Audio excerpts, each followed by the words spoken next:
Ladies and gentlemen, I now have the honor and the pleasure to welcome His Excellency President Matamela Cyril Ramaphosa, the President of the Republic of South Africa, to come to the stage and deliver this keynote address. Mr. President.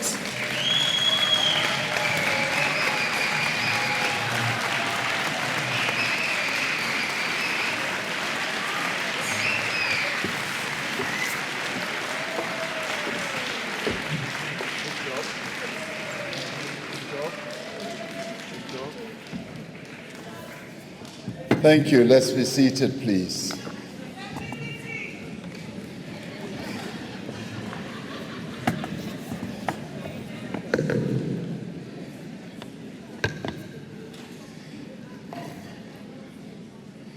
Thank you, program directors,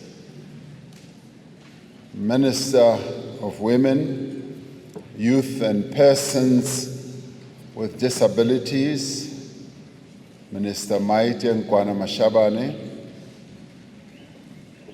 ministers who are here present, including those that some of you may have thought are not here, like the Minister of Health is definitely here. He could never miss a summit like this, and deputy ministers, the Speaker of our National Assembly, Ms. Nosiviwe Mapisa Ngakula, the First Lady of Namibia, Mayor Monica Gengos, the Secretary General of the Commonwealth, Baroness Patricia Scotland, representatives of the judiciary who are here with us and the magistracy, the premiers who have taken time of their very busy schedule to be here amongst us as well, and MECs who are also here, representatives and leaders of various civil society formations, representatives of interfaith community who are also here, and representatives of the diplomatic community who are here representing various countries that are our friends around the world, and also representing certain continents that are here, and representatives of local and international donor organizations that continue to support our work as a nation through civil society organizations as well as our work in government.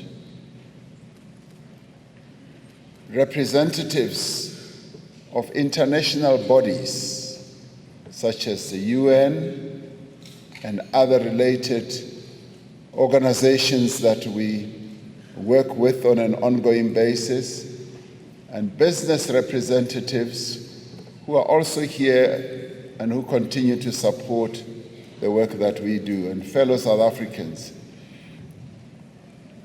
I'd like to start off by saying I very much appreciated the earlier session, which gave many of you a platform and an opportunity to raise a number of questions as well as concerns.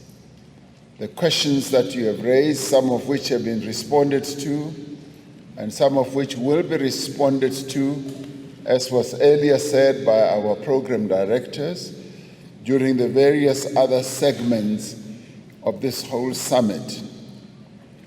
And even those that were directed at me, where a number of you kept saying, Mr. President this, Mr. President that, Mr. President this. I wish you could be president so that I can say the same to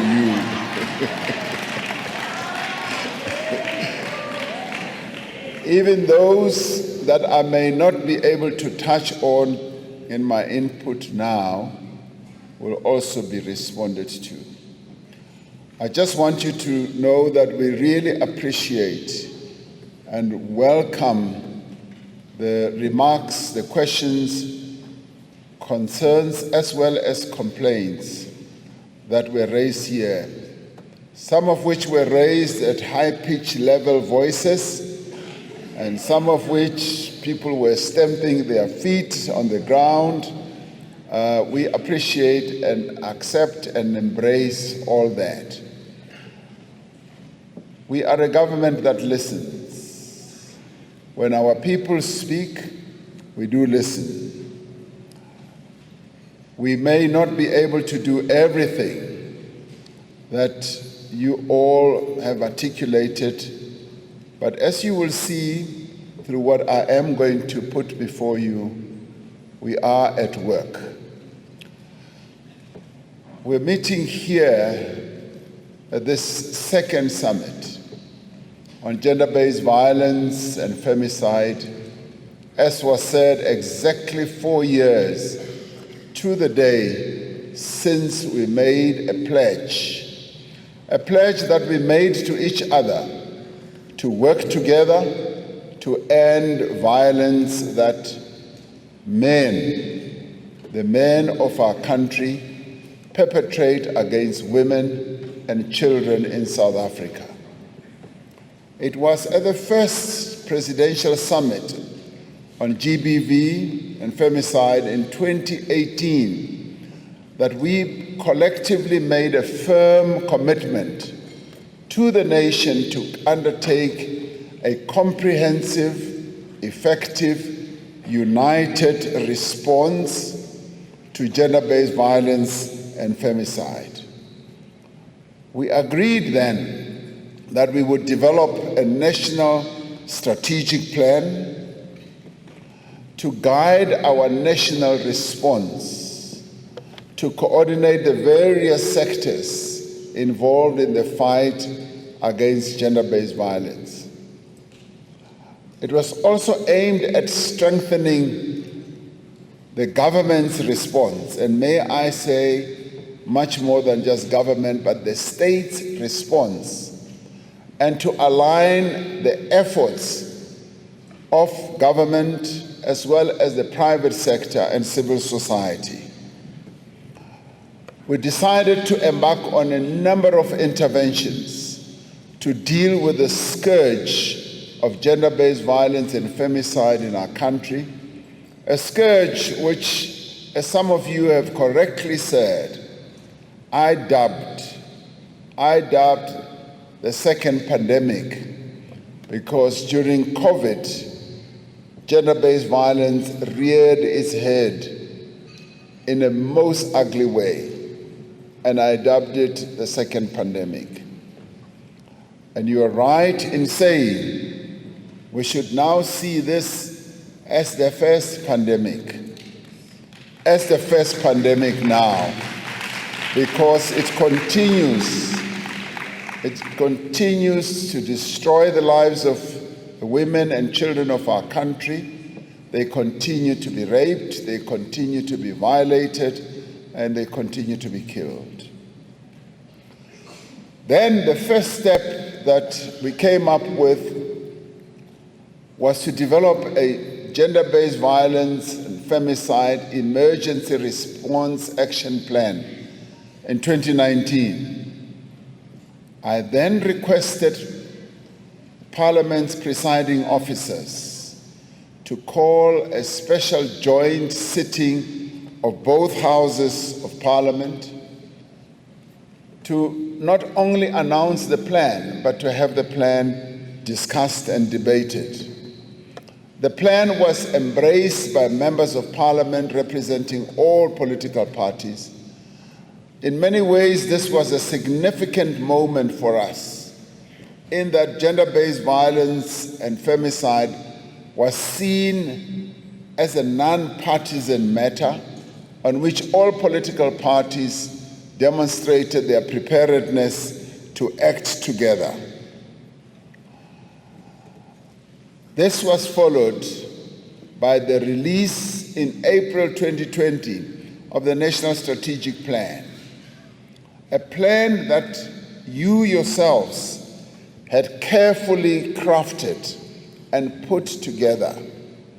And this is what gave me a great deal of joy and pride, that this was not a government plan, but it was a civil society-driven and drafted plan. Yet, despite our efforts, violence against women and children continues unabated in our country.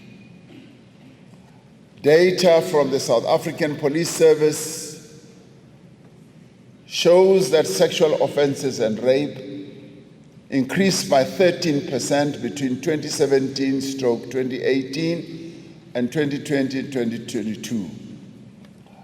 Between the first quarter of 2021 and the first quarter of 2022, there was a 52% increase in the murder of women and a 46% increase in the number of children who were murdered.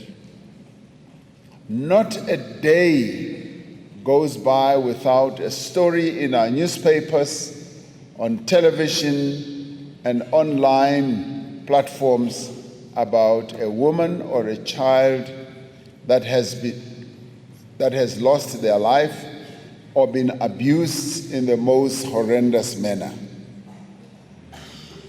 Since the rape and murder of 19-year-old Uyinene Mkhejana in 2019, that sparked mass marches across the country. There have been so many more women that have been killed at the hands of men. Since then, the nation has been horrified by the brutal violence that took the lives of Tshegofatso Pule, Nosicele Ntembeni, Hilary Gadi, Namhla Mthwa, Dimpho Sikelenge, and many other women. Innocents like Asitandile Same, Tsimologo Luchabeng, Tanzi van Wyk, and Reagan Khanzi have fallen victims to heartless men and criminals. Just as the country was reeling from the news of a gang rape of a group of women in Krugersdorp, we were confronted with the news of the murder of a 4-year-old little Bukhabo Po who was dismembered and her body parts thrown into a field. Just as babies are not being spared, even the elderly have become targets of violent men in our country. We have in recent times seen a spate of rapes and killings of elderly women, our mothers and our grandmothers, that are meant to be respected and treated with dignity. And this, in many ways, goes totally against the grain of our cultures and traditions as South Africans, that women should be treated with dignity, with respect, and not be violated. These horrors in many ways defy comprehension. There are really no words that we can use to describe them and the horrific manner in which all these murders and these rapes happen. They tell a story about our society that is deeply disturbing. It is a story of a nation that is seemingly at war with itself. But much worse, it is a story of a nation that is at war with the women of its country and the children of its country. These barbaric acts are a shameful indictment on the men of South Africa. It is not women who are responsible for ending such crimes. It is men who are responsible and who must take responsibility to bring violence, rapes, and murder against women. They are the ones who must act. As a society, ending violence against women and children cannot be anything but our foremost priority. And you are right in your anger. You are right in the frustration that you were expressing here. That in your view, and indeed in some cases absolutely correctly so, we are not making it the priority that it should be. Because this is about the lives of our country's women and children. And there can be no greater urgency. And I must say, with humility, we have not demonstrated that great urgency, as you were saying.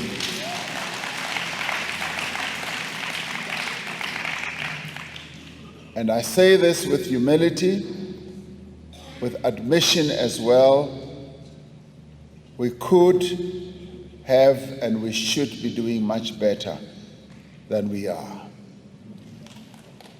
That is why all of us who are attending this summit must therefore be focused on action and results. The reason I appreciate your coming to this summit, and the reason I appreciate what you were articulating, very clear messages, is that you as civil society must insist that we should be accountable to you.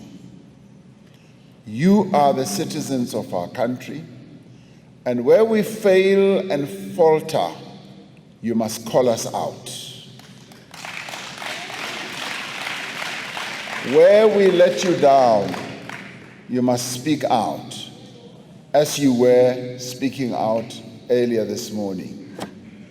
This I embrace with my two arms or two hands, and I'm grateful that we have a very active citizenry and civil society organs or formations that, even as we are gathered here, you will express your views without any fear or favor, and even call me out as your president. I appreciate that.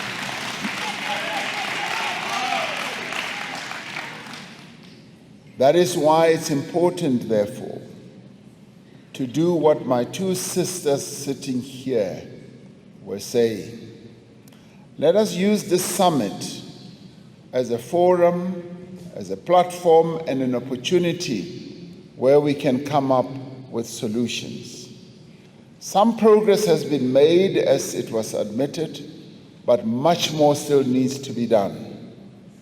So having called the first summit and this summit, and even if not everything has been done and achieved, let us not hold back from insisting that I, as president, and the ministers must be accountable.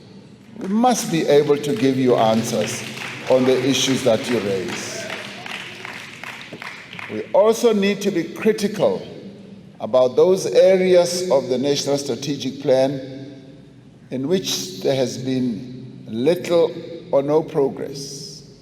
And I'd like you to spend time going through all the pillars and look at them introspectively, and where we have faltered and where we have not taken action, you must hold us accountable. We need practical plans to correct shortcomings and areas of weakness. Yes, you do need to ask, why was the council not set up? And you deserve answers to that. There are answers, but you need clearer answers so that you can understand clearly, so that that lapse should not happen again. The summit must look at what is working and what is not working, and what is needed to make a difference. We are in this journey together, and so therefore we must make the National Strategic Plan work, because it is our creation and we cannot ditch it. We must make sure that it works. Drafting the National Strategic Plan was a defining moment for our country when we were engulfed by rising incidents of gender-based violence. So therefore, this plan of ours must be made to work. So this is a summit of accountability.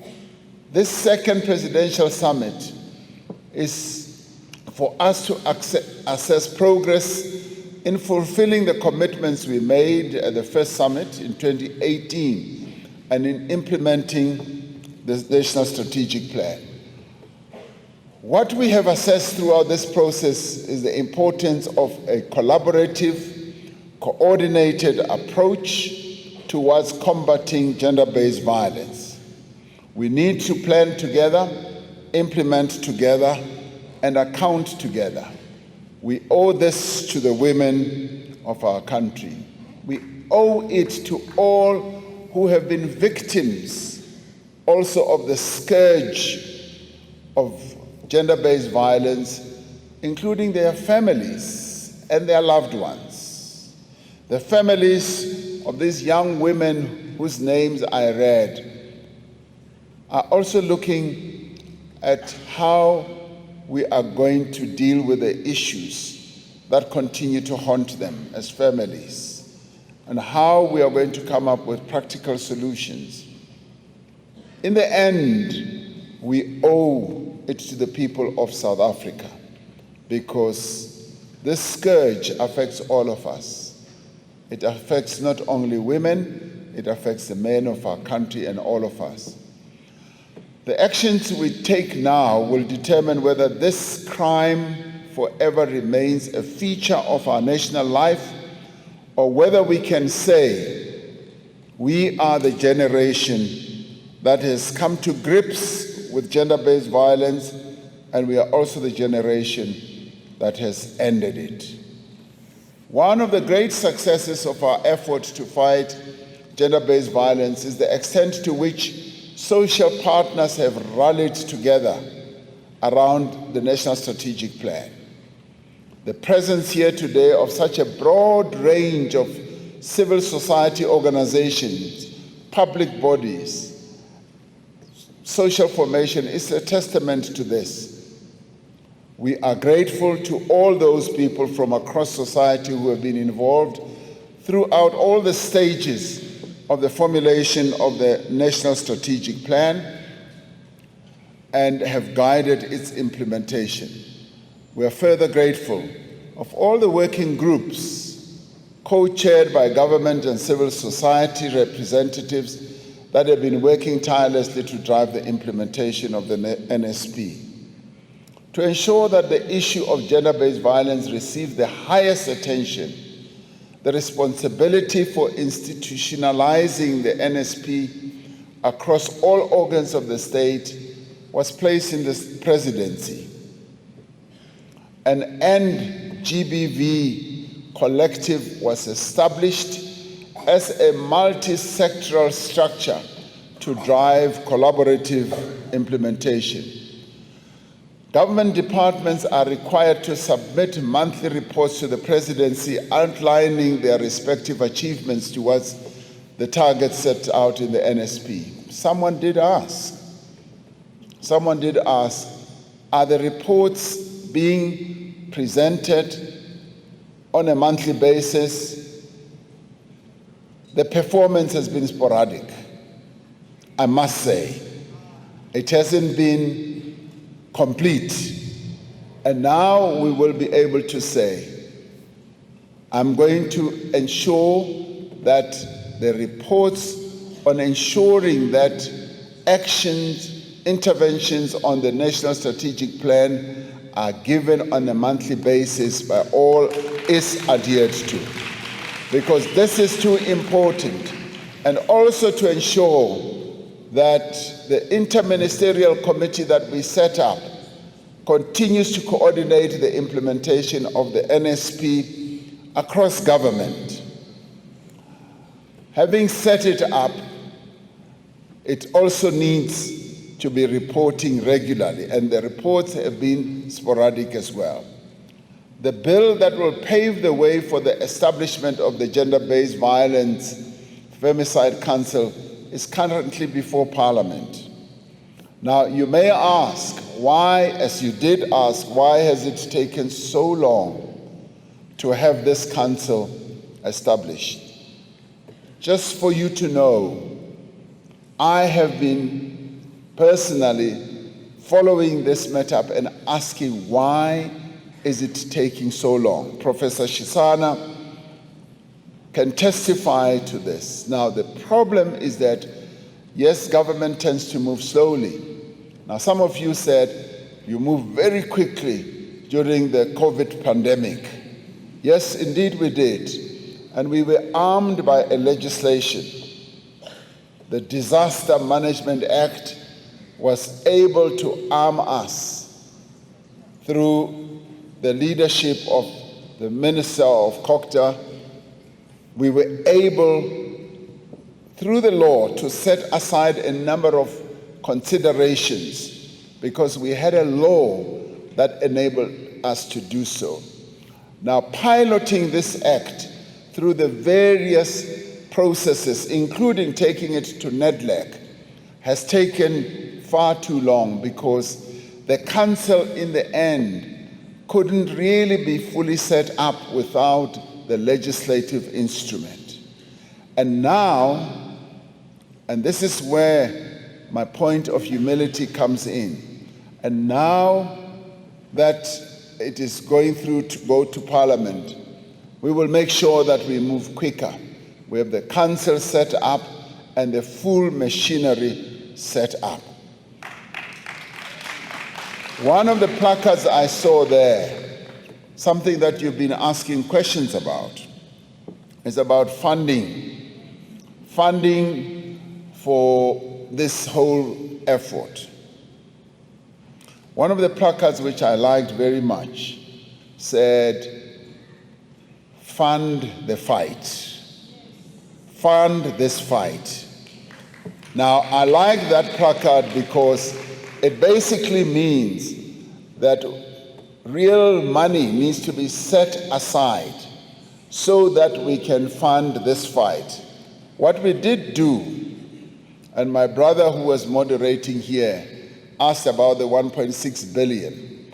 The 1.6 billion was what was extracted from the various departments. In a way, we said, top slice your budgets, fund this whole effort. Various ministries, from health and all of them, they had to set aside money for funding the NSP. Now that we will have a proper council in terms of the law, Treasury will then be able to set aside on a separate basis the money that will fund this fight. So that is going to happen now. We must acknowledge that, as I said, this bill has taken far too long. And I say that with humility. due to a rather long process of consultation. But we are hopeful that that whole process has been enriched by the extensive engagements. You may ask, we moved very quickly with the laws that I'll talk about now. We moved very quickly with them and speeded them through because some of them were just really amendments to some of the existing laws. Now, in government, a law, for instance, takes up to 3 years, 3 full years before a law is properly on the statute book. But to ensure that a gendered lens is applied to public finances and resource allocation, as I said, in 2019 we adopted a framework on gender response planning, budgeting, monitoring and evaluation and auditing. This is in the early stages of implementation, and we are working to institutionalize it at all levels of government. I said at the inaugural summit that we would fast-track the review of existing laws, as I was saying, and policies to ensure that they are more effective at preventing gender-based violence and providing greater support and care for survivors and bringing perpetrators to justice. And in January, and that is the reason why they were fast-tracked, because it was an amendment to existing laws. In January of this year, I was able to sign into law 3 key pieces of legislation, namely the Criminal Law Sexual Offences Related Matters Amendment Act, the Criminal and Related Matters Amendment Act, and the Domestic Violence Amendment Act. So these move very quickly. Now, these laws afford greater protection to survivors of gender-based violence and ensure that perpetrators, those who perpetrate violence against women and children, are no longer able to use legislative loopholes to evade prosecution. That through these laws, we will be able to catch them and to make sure that they are prosecuted and they are jailed, and if need be, the doors of the jail should be locked forever against such people. Other reforms that will strengthen the fight against gender-based violence include the Prevention and Combating of Hate Crimes and Hate Speech Bill that is currently before Parliament. One of you asked about this, and it is now currently before Parliament, as Minister Lamula said. The Victim Support Services Bill has been approved by Cabinet and published for public comment. In 2020, we also passed the Cyber Crimes Act, which affords protection against sex crimes like so-called revenge pornography, threats of sexual violence, threats of blackmail, and other acts that disproportionately affect women, especially girls. The Department of Justice and Correctional Services is currently seized with implementing reforms in the criminal justice system to ensure that the system prioritizes survivors and their needs. There has been particular focus on the accessibility and functioning of sexual offences courts. I'm sitting next to Baroness Scotland here, who used to be a minister in the UK, and she was sharing her own experience in terms of what they did in the UK in dealing with gender-based violence as well. And many of the things that she related are things that we are working on. And she is spreading the message also in the Commonwealth. I'm sure she will speak later and be able to give shed some light on what is happening there. So as we move forward with all this, we're finding that we are learning from other countries, and we are sort of going overground, that they've either gone on or we are in some cases even leading. Since the last presidential summit, 83 courts have been upgraded into sexual offenses courts. Precisely what she and I were discussing about setting up of special courts that will deal with sexual offenses. We have prioritized support for survivors through adequate sheltering services and one-stop services for victims of trauma. Now, expanding the network of Thuthuzela care centers was one of the commitments that we made at the 2018 Presidential Summit. Since the NSP was adopted, we have opened more new centers around the country. And I would like to see us opening many more. Another centers will be opened in Limpopo later this month. Now, this will add to the increase of Thuthuzela care centers across the country. And as I said, I want more of these to be opened up because they play a key function. Apart from being places of refuge, as well as being places of support for victims, these centers are proving to be very effective in improving conviction rates. In the last financial year, conviction rate of, as Minister Lamula was saying, of up to 77% was obtained for cases reported at the Thuthuzela care centers. It is a phenomenal improvement, a great improvement. It may seem little, but indeed, if you look at it from a historical point of view, we have made an improvement there. But this has been at your instance. This has been because you have been insisting that these Thuthuzela centers must be spread around more, they must be properly equipped, and there must be staff that will help victims of violence against women. As it stands, out of 52 districts across the country, 45 of our districts have at least one gender-based violence shelter, and 85% of these are funded by the government. We are pleased that the private sector has come to fund some, and indeed a number of non-governmental organizations. And we welcome these other organizations as well, including international bodies.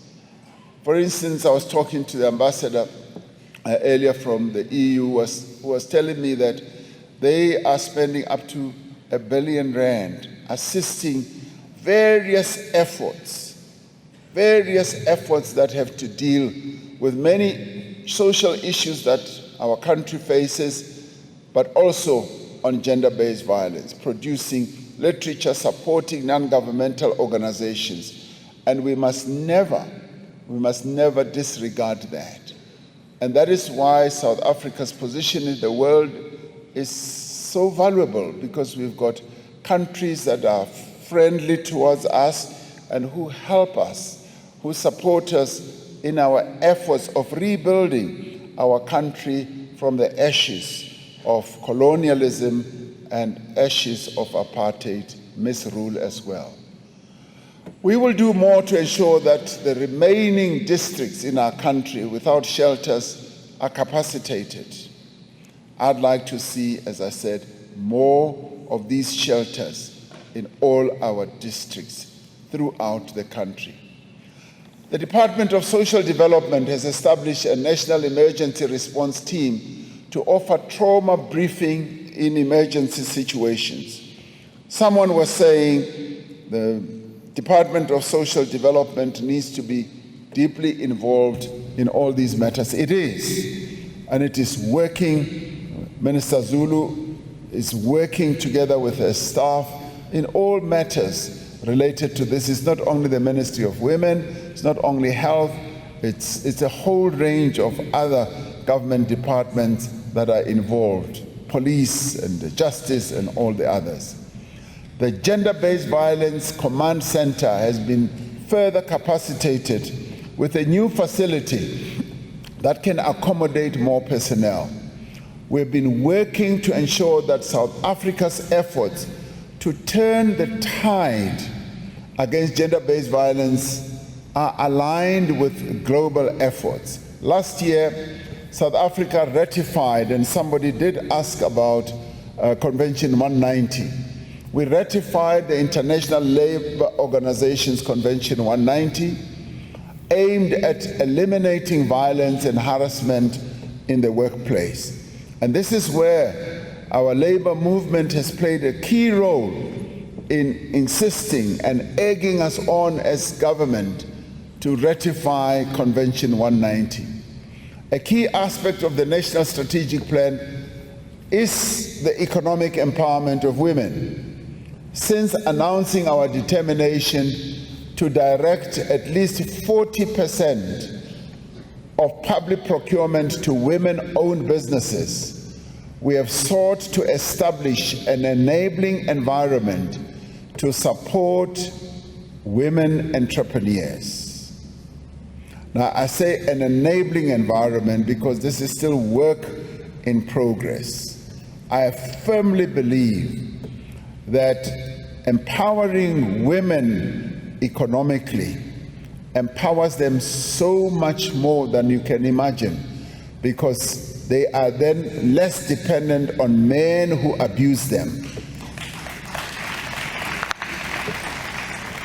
We have trained more than 6,000 women to prepare them to take up procurement opportunities.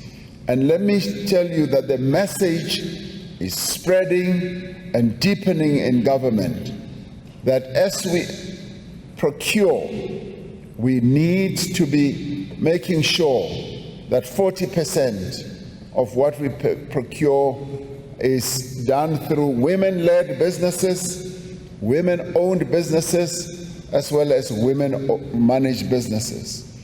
Now, through the Women's Economic Assembly, we have seen industry associations and companies committing to industry-wide gender transformation targets. I've been to the second Women's Economic Assembly this year, and I've been hugely impressed by the many women who are part of this assembly, who are themselves leading business women, who are getting a number of and mobilizing and recruiting a number of companies to come behind this whole effort of empowering our women economically. We can therefore say that we've made significant progress in putting what I would call the supporting architecture in place that is critical to a coordinated and collaborative fight against gender-based violence and femicide. In the joint sitting in Parliament in 2019, I called for government departments to allocate their various resources within their departments, as I said earlier, to combat gender-based violence. As a result, in February 2021, government announced the allocation of approximately 21 billion over a 3-year period to implement the various components of the National Strategic Plan. A significant portion of these funds has been committed to advancing the empowerment of women through procurement, through business support, and through access to economic opportunities for women. Funds have also been directed to expanding support to survivors, strengthening the response of the criminal justice system, and undertaking prevention programs. Now, you may not recognize this very easily and quickly, but when we said, for instance, with the Department of Justice, set aside money to respond to the NSP, allocating these courts, and I've been to some of the courts. I went to one court in Boysens here in Gauteng, where a special court had been set aside for children who are victims of gender-based violence to be able to testify in an environment that is conducive, where they are even able to demonstrate how they were violated through usage of various other, not necessarily toys, but other artifacts. And that has to be specially built. And that has to be money that is allocated by that department from its own budget when we said set aside money. And as I said, yes, we will continue to fund this fight because this is our collective fight. The Department of Planning, Monitoring and Evaluation has been tracking expenditure of this amount over the medium term. It is important that this summit does make an assessment both on the extent of funds that have been spent as well as the purposes to which these funds have been put. I do want your quest for accountability to get to that point so that you are able, as citizens of our country, to see precisely whether that money has been used and to what extent it has been used. We need to ensure that our resources are being directed to exactly where there is the greatest need and where they have the greatest impact. Last year, we established a private sector-led gender-based violence and femicide response fund.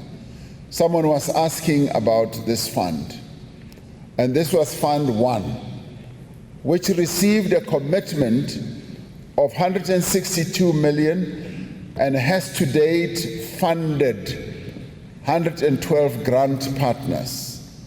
Now, obviously, we want more money. And one of you said, apply a 2% levy on the private sector. Now, clearly, a levy is a tax, and tax has to be crafted by Treasury, and that is a matter that has to belong to the full taxation architecture of our country. And these are matters that we will obviously want to look at. We must acknowledge, however, that given the demand for services to address the very many different challenges that we have and various aspects to fight against gender-based violence, these funds that have been put aside are hugely inadequate. And as many of you were saying, you do want your NPOs to be well capacitated, because as one of you said, you are at the coal face, and I do recognize that you are at the coal face, and that is where you work with government, that is where you assist government, and that's precisely the reason why we should capacitate your organizations, we should strengthen your hand, because you are helping South Africans that we should fight against gender-based violence. So I do call on the private sector in particular to join hands with us, as we did when we set up the Solidarity Fund, to make more resources available and where they are needed most. And I will continue making this call on the private sector, because gender-based violence, the scourge of gender-based violence, has an economic cost, and we need to reduce that cost and to make sure that we all participate in implementing the National Strategic Plan. This fight is about far more than ensuring that survivors of gender-based violence get justice. It is much more than that. It is a plan that is meant to ensure that the women of our country regain their dignity, the women of our country do become much more economically empowered, that the women of our country do lead respectable lives. It is about preventing violence against women, no doubt. It is in the area of prevention that we need to place greater attention, but also to exert more effort and dedicate more resources. And the message that you are putting out to us about resources is very clear. It's clear because we've put in place a very good foundation. The foundation is going to be strengthened more as we get the legislation through Parliament, as we get the council off the ground and get the council to work more effectively. And I should explain, and that maybe on the council issue, and we are nearing the end of the process of getting the council established. Initially, and to be honest with you, initially when the issue of the council was mooted by yourselves, when it got to us in government, it was conceptualized as similar to SANAC, the South African National AIDS Council. Now, SANAC works in a different way and it's structured in a different way. And somehow the thinking was that it could be another SANAC.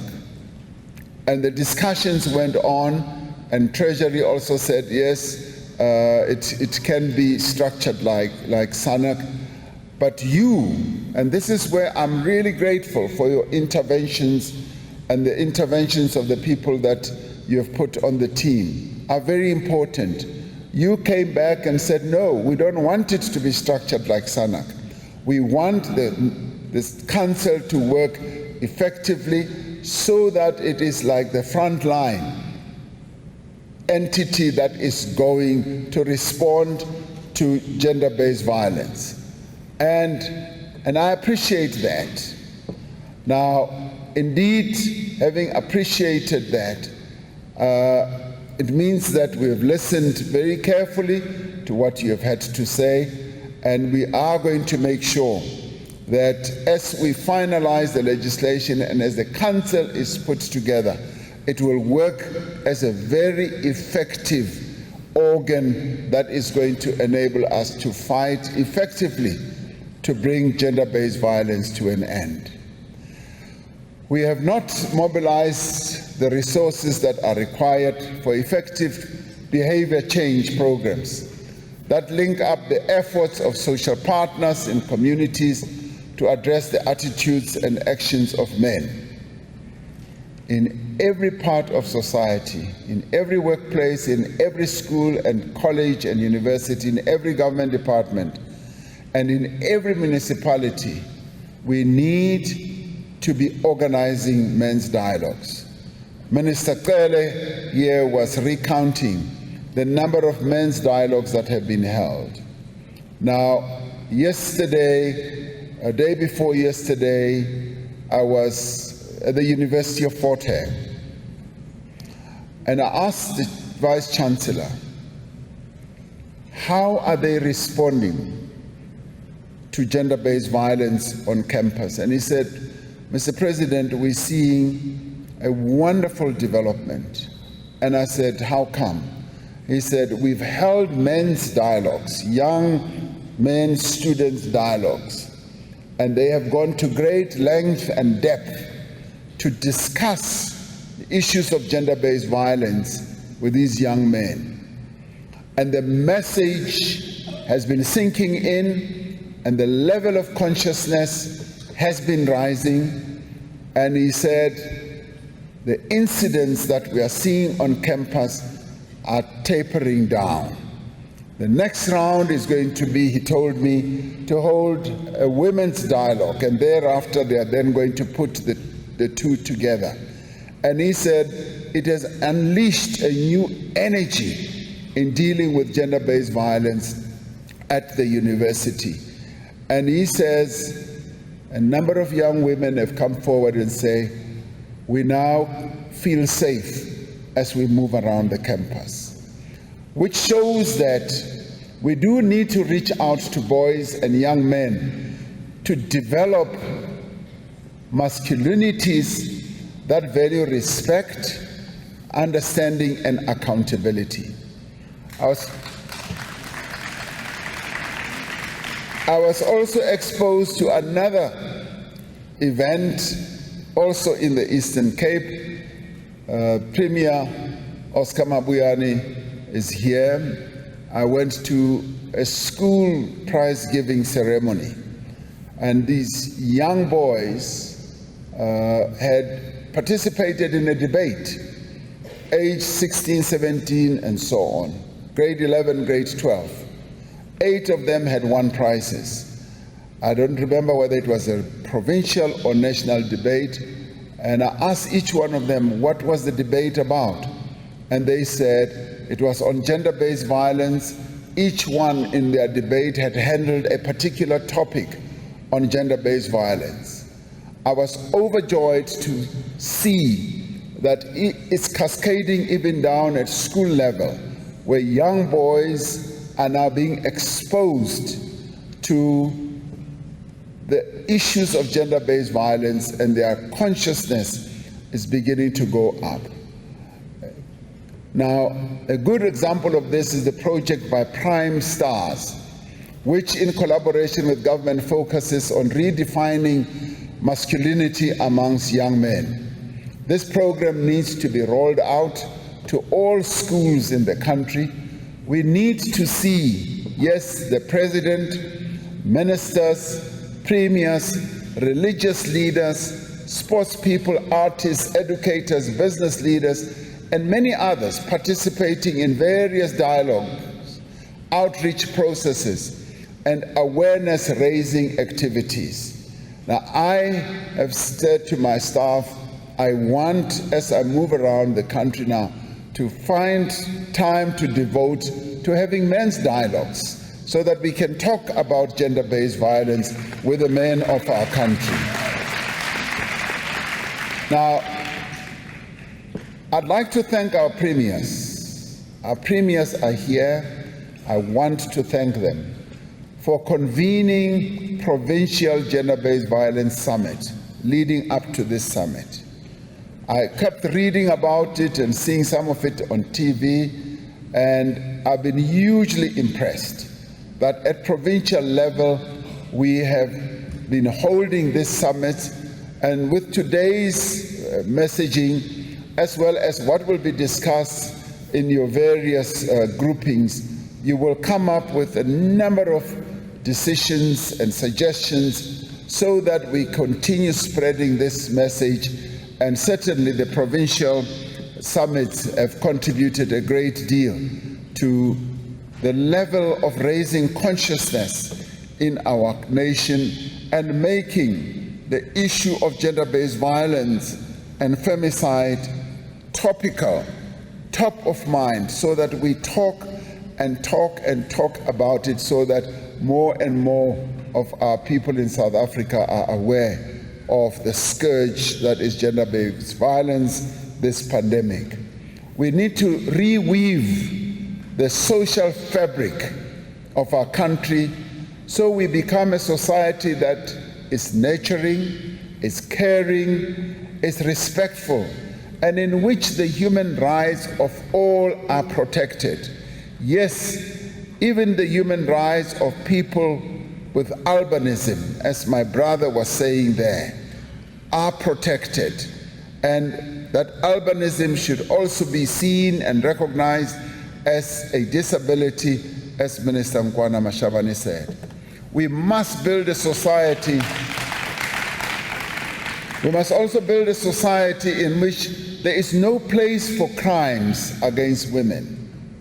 And we must spread this message. We must instill this in the minds of the men of this country, that this should not be a country where violence is perpetrated against women and children. And members of the LGBTQI+ community as well. As we reflect on the progress on the last 4 years, we can count on a number of successes. we have put the issue of violence against women and children firmly on the national agenda and at the forefront of the minds of many South Africans. You will recall that during the COVID pandemic, I made it a special effort to continue talking about gender-based violence and even dubbed it, as I said, a pandemic, a second pandemic.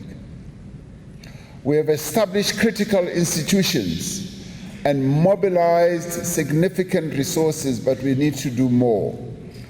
But there is a lot more that we still need to do. And the lot more that we need to do should now be discussed by yourselves, because you crafted the National Strategic Plan. Where there are gaps, where there are lapses, where there are weaknesses, we would like you to point that out, because this is a fight that we should not lose. We are not even close to where we want to be, and I'd like you to point that out more fully and firmly in your discussions. We are confronted with an immensely difficult task: to turn the mindsets of the men of our country, who are intoxicated often with their sense of masculinity, who are also intoxicated with a sense that they are superior to the women of our country, who are intoxicated with patriarchy, believing that, they are much more important than the women of our country. This is the task that we have on our hands, and this is a task that we need to win together. The road ahead, no doubt, will be long. It will also be challenging, but it is a road that we must walk together. Government cannot do it alone, nor can civil society do it alone. Even worse, nor can each organization do it alone. We need to be united in this fight. It is a road that we must walk together, but walk together with determination, so that the women and the children of this country may live in safety, in peace, and in happiness. We want to do nothing less than fundamentally and forever change our society. So in the end, ladies and gentlemen, brothers and sisters, working together as we have done over these last 4 years, I have no doubt that we will be able to overcome, and that in the end we will prevail. This is a fight that we must take on. Thank you very much. Thank you, ladies. Well, a very good afternoon to you. You're not watching SA Today with me, Onati Pajash. Of course, that was President Cyril Ramaphosa. He's just addressed delegates at the second presidential summit on gender-based violence and femicide that's happening in Johannesburg. Well, this, of course, as government admits the high levels of violence which undermines democracy, so says the president. Now, the summit, as you will recall, is in response to the 24 demands that were submitted by that hashtag, the Total Shutdown Intersectional Women's Movement, to President Cyril Ramaphosa at the time, following about 27 nationwide marches on the 1st of August in 2018. Now, President Cyril Ramaphosa, in his address today, saying that the levels of GBV and femicide in South Africa tell a story of a nation at war with its women and its children. He further went on to say that the barbaric acts are an indictment on the man in South Africa. The theme of the summit, of course, is accountability, acceleration, and amplification. Now it aims to eradicate the scourge, from the country. He's called on civil society, talking about accountability, he's called on civil society to continue to speak out where government lets them down and also call them to account. Now, very interesting thing, of course, also saying that government will continue to fund the fight against GBV and allocate more resources, something that our reporters have been, of course, talking to the various civil organizations on the ground, saying that more money is needed to fight this scourge. Of course, tensions earlier running very high with some activists, calling on urgent interventions to stem the scourge of gender-based violence. Many NGOs, of course, have demanded answers, from government in terms of some of the commitments that were made from the first summit. Of course, the summit continues today and tomorrow. We'll continue to bring you the very latest from there. And as we go along, of course, our reporters are on the ground and following up with various delegates who are there.